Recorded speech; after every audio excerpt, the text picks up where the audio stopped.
foi pra começar a carreira? Que, tipo, te achava meio louco? Então, meu pai, assim, foi um herói porque ele deu estudo para todo mundo, né? Então, o filho não precisava escolher. Teve filhos, os mais velhos, que pegaram a dureza do meu pai lá, foram para a faculdade, para federal e tal.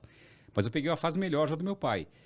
Os mais novos, né? E todo mundo indo para a faculdade. Meu pai bancando todo mundo. Imagina bancar 12 filhos na faculdade. Meu pai bancando Deus. todo mundo. E eu comecei a fazer engenharia civil em Curitiba. Verdade. E eu fui expulso da escola.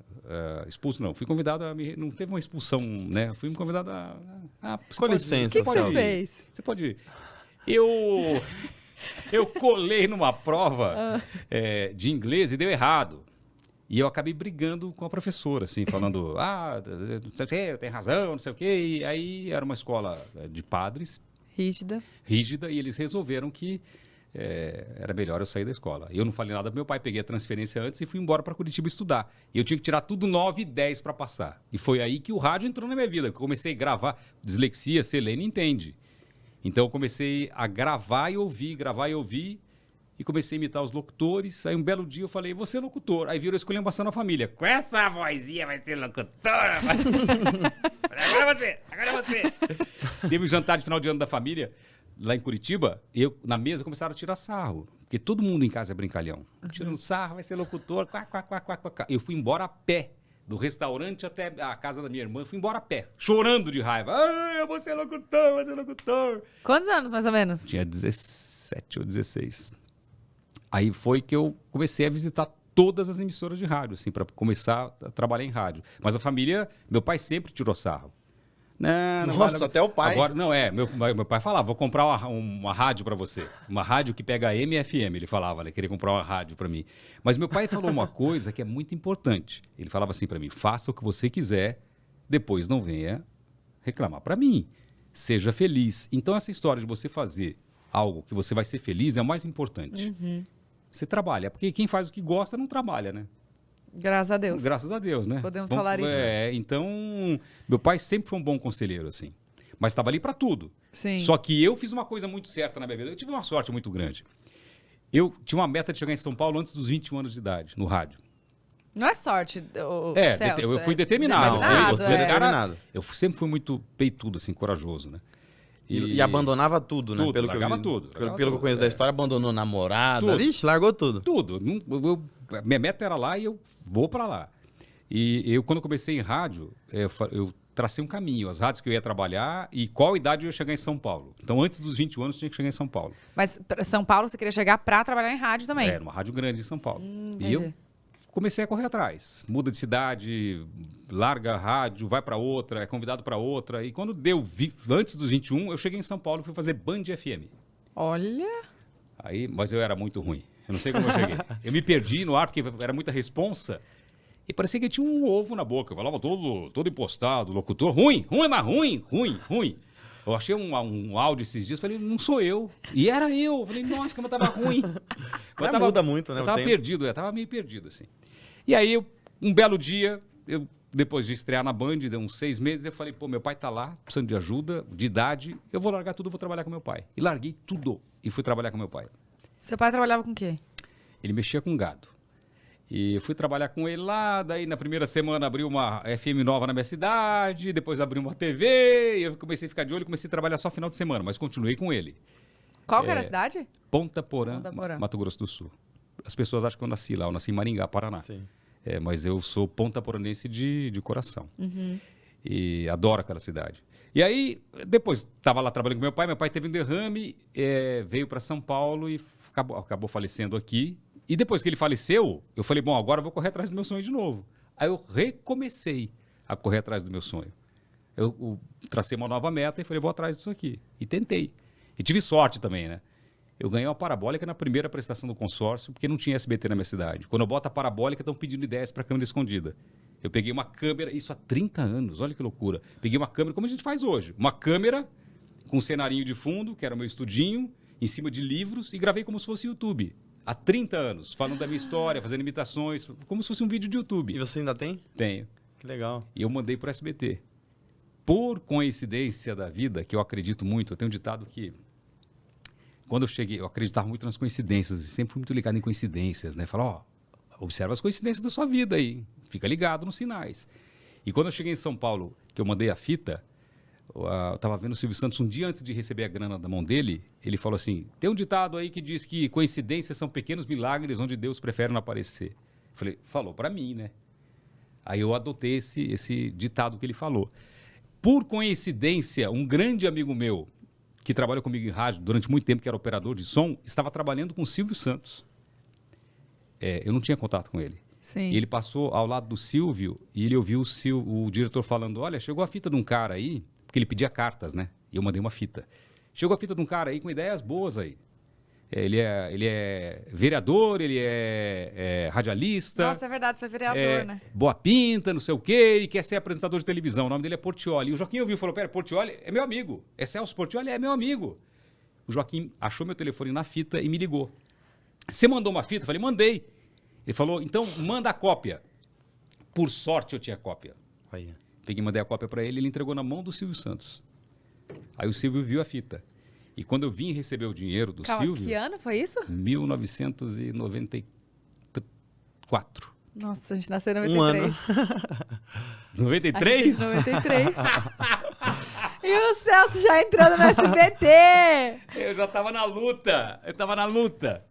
E aí, quando eu vim receber a grana do Silvio, tem uma história muito legal, assim, porque no... Não, pera, mas por que receber a grana do Silvio? Porque você mandava... Porque as minhas ideias foram aprovadas. Ah, E aí, tá. o diretor, o Hélio Chiari, da época do Topa Tudo, ele conversou com o Silvio que seria legal o Silvio pagar no ar as pessoas. E a segunda ideia aprovada foi a minha. Então ele me recebeu primeiro uma menina e depois ele me recebeu no palco. E aí me pagou uma graninha lá. Você mandou ideia tal, vamos ver, viu a ideia. E quando eu saí, parou a gravação, ele foi conversar comigo. No meio do palco. Você é amigo do Joaquim? Eu falei, sou eu. Você travado, né? Eu cagado. Gente do céu, Aí tô a minha mão chocada. minava água. Ele falou, o que você faz? Faço isso. O que seu pai faz? Faz isso.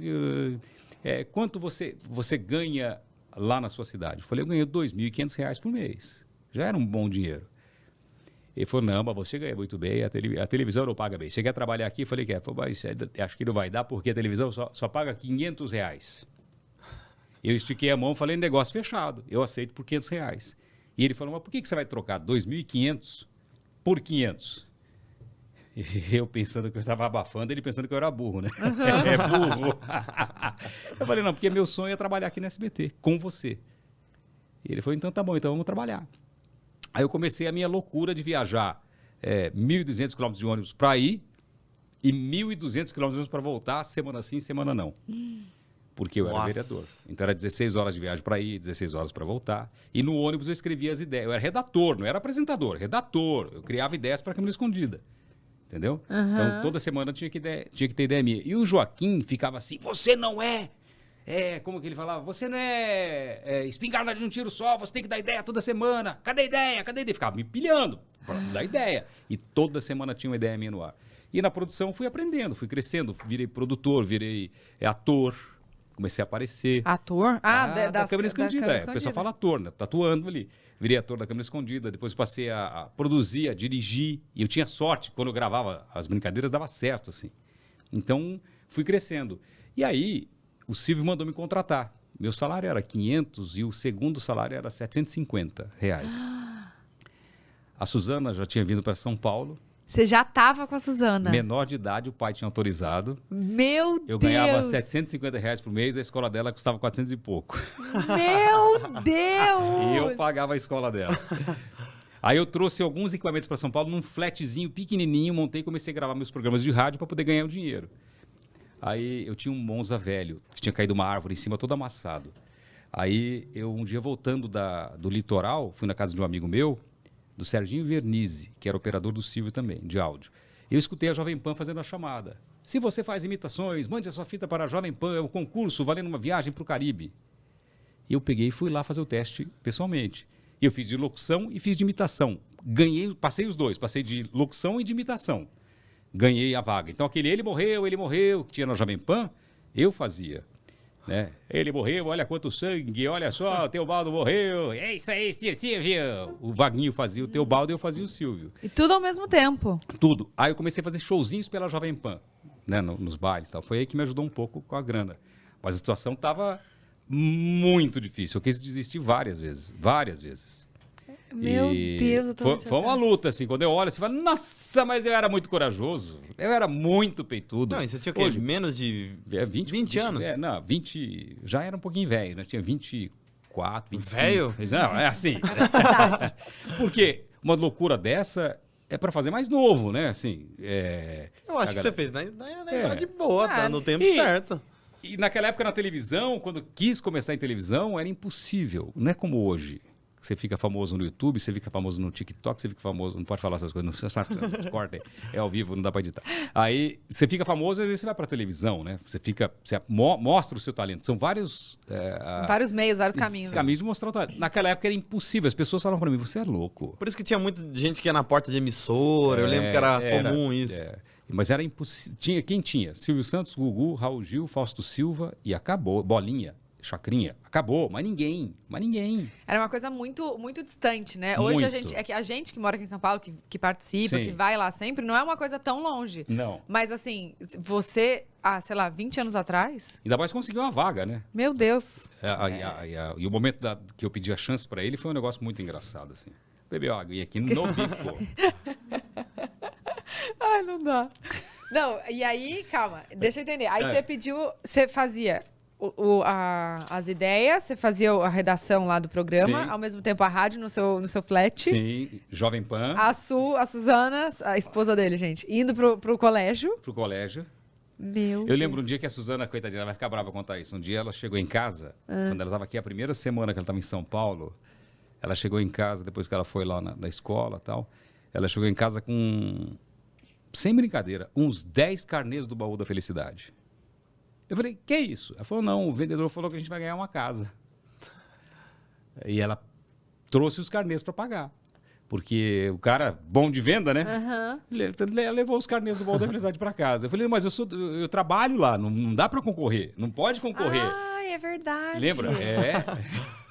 E aí? Aí Ela ficou né, pagando. não pagou, cara. tá. Não pagou. Mas pra você ver, a gente morava bem mal, assim. E aí, quando não mal, era apertado. Sim, Era pequeno para dois. Não, né? e você mal devia ficar em casa, né? Era... bastante trabalho. É. Ô, Celso, e quando você acha que foi assim o boom, sabe? Que você começou a ser o Celso. Eu acho que tá sendo agora, sabia? Ah, De verdade. Celso! De verdade. Não, Eu não, acho. não. Não, teve alguns momentos assim da minha carreira assim que foram importantes. Por exemplo, o Curtindo uma Viagem. Eu estava fora do ar. Eu estava sem programa. Eu tinha gravado 13 pilotos do programa. Que programa que pede para gravar 13 pilotos? Nossa. E foi um dia que eu briguei com o Silvio, assim, que eu fiquei muito bravo, porque eu cheguei para ele, vai botar no ar? Não vai botar no ar. Não vai botar no ar, então eu vou embora. Teve a briga que eu ia embora, porque não ia ter... Eu tinha uma filha pequenininha, uma bebezinha, meu contrato vencendo, sem programa. Eu falei, eu vou ter que continuar trabalhando em outro lugar para poder ganhar uma graninha aí. E o Curtindo a Viagem foi o programa que ele me chamou e falou, bom, já que você vai fazer, é o seguinte, você vai dirigir, criar, cuidar do programa e apresentar. Se esse programa for bem na audiência, mostra que você é bom como apresentador, como diretor, como criador. Nossa. Deus. Falei, beleza. Gente, mas é uma escola, Silvio Santos, né? Sim. Meu Deus. É por isso que eu acho que ele é um cara muito importante na minha vida, até para o meu caráter, assim. Ele é um cara do bem, muito generoso, bom caráter e sério, muito honesto, assim. O cara é muito decente. E aí eu comecei a fazer o Curtindo a Viagem. Curtindo a Viagem, aquelas matérias grandiosas que Então, tinha lá. eu não lembro do Curtindo a Viagem. Não sendo lembra? sincero, não lembro. Não Talvez lembro você também. falando eu lembro. Meninas contra 5 meninos, tinha uma geladeira e faziam provas externas grandiosas, assim. Esse programa foi primeiro lugar, dava pico de 28 no domingo. Caraca. Ganhava da Xuxa no domingo, da Globo. Tanto que a Globo mudou a programação. Eu virei o terror deles. Curtindo. Eu lembro desse nome, sim. Não, o programa Que ano explodiu. foi? 2000? Amor, eu Acho que lembro 2000. Curtindo uma Viagem. Eu lembro É. desse... Curtindo... eu Pam, lembro. pam, pam, pam, pam, pam, pam, pam, pam, pam, pam. Lembra dessa musiquinha? Mas Sim. era competição? Era competição. Peraí, Ah, mas eu aí lembro. não era o Passo a Repasso? Não. Essa musiquinha? Não, essa era do Curtindo a Viagem. Nossa. Curtindo a Viagem. E as matérias eu editava. Então eram 16 câmeras nas externas. Eu pegava as fitas do SBT, colocava no porta-malas do carro e levava para o meu escritorinho, que tinha um Maczinho. Eu alugava uma máquina Betacam, aquelas fitas gigantes, passava pro pro computador. Eu fazia câmera nas externas, eu ficava pendurado em guindaste fazendo câmera para gravar close de rosto, de mão. E eu ia lá, eu editava tudo, sonorizava e fazia arte 3D e levava para SBT e exibia. Eu ficava 18 horas trabalhando direto e ia pro programa sem dormir para apresentar. Era uma loucura, assim. Aí um belo dia, depois de, sei lá, 8 meses editando, eu não aguentava mais. Eu peguei e falei pro diretor executivo, falei, ô Galvão, avisa lá a Paula Cavalcante que eu não aguento mais editar. Eu preciso Caraca, editar deve dar muito trabalho. Eu falei, eu preciso que alguém edite, porque eram 14, 15 câmeras, né? Eu falei, alguém edite no SBT. Aí ele chegou lá e falou, Paulo, o Portiolli não quer mais editar. Eu falei, mas como assim? Ele é apresentador, não é editor? Não, mas ele está editando no escritório dele. O quê? As fitas são patrimônios do SBT. Não pode tirar daqui. Nossa. Aí o Silvio Santos me chamou. Falou, mas você está tirando as fitas do SBT? Como assim? Mas ele queria que você editasse lá? Não, eu não tinha que editar. Mas eu queria editar do meu jeito, porque eu achava que eu editando, eu editaria melhor que os outros. Entendi. Metódico. Essa história Conheço, essa história de editar e colocar trilha de filme, fazer clipe e tal, isso aí em game show que fui o primeiro a fazer. E eu fazia. Eu criei o jeito de editar. E aí o SBT me chamou, ele falou, você não pode fazer isso, você não pode fazer isso, não sei o quê. Ele falou, mas como que você faz? Na verdade, ele queria saber. Eu levo pra lá, alugo a máquina, faço assim, edito assim, faço assim. Eu fiz um curso de arte 3D, eu sei modelar em 3D, não sei o quê, não sei o quê.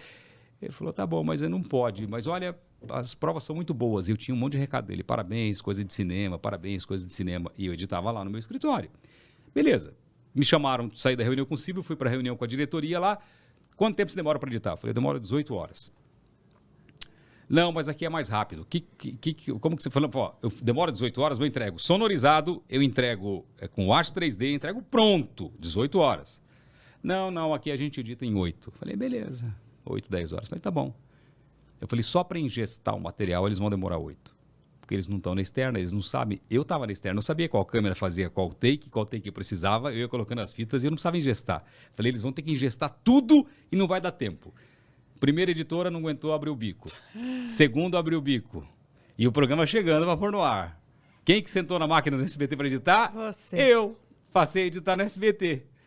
Aí até que achei um cara que eu gostava muito, que eu gosto muito, é o Lucas, hoje é diretor do SBT, mas ele estava começando lá. Ele veio, ficou do meu lado, eu fiquei mostrando para ele e ele pegou o jeito de editar. Aí depois de um tempo ele passou a editar as matérias. Hoje ele é diretor do SBT, mas ele ficou editando as matérias do Curtindo a Viagem para poder pôr no ar. Não, então Curtindo uma Viagem fazendo um sucesso e praticamente era você que fazia... Eu tinha uma equipe muito boa, tinha diretores excelentes, assim, pessoal muito bom. E eu estava em reunião às vezes, era muito legal que estava em reunião, aí estava passando a menininha a tiazinha varrendo a sala. E eu falava, vem cá, essa ideia aqui, o que você acha? Ela falava, é legal, boa, essa é legal. A Laura era apaixonada a minha filha, era novinha ainda, apaixonada pelo Curtindo a Viagem. Então ela falava, pai, por que nessa prova, quando termina, as luzes não ficam todas acesas? E eu chegava na reunião e falava, essa prova tem que ficar com as luzes todas acesas. Mas eu sempre fui assim de ouvir muitos outros, assim. Eu nunca fui um cara de... Eu sou muito fácil. O cara chegar pra mim e falar assim, o Gargalaca sabe disso, que eu amo o Gargalaca. Se o Gargalaca fala assim pra mim, eu falo, vamos fazer assim. Ele fala, não, porque assim não vai. Eu falo, você tem razão. Eu não tenho vaidade nenhuma, sabe, de ser dono de ideia. Mas hoje, no Domingo Legal, você dá muita ideia também, né? Hoje tá mais tranquilo, né? Assim, o programa tá mais formatado. Já tá estruturado, né? Quando tem coisa nova, que nem esse Quem Arrisca Ganha Mais, que o Muca, o Murilo, que é o diretor do programa, ele foi um grande criador desse programa, assim. E aí, qual que é o Quem Arrisca? É novo, estreou agora, mas é lindo. Parece americano, parece gringo. É um negócio com um cenário novo, é lindo. E é o que? Uma prova também?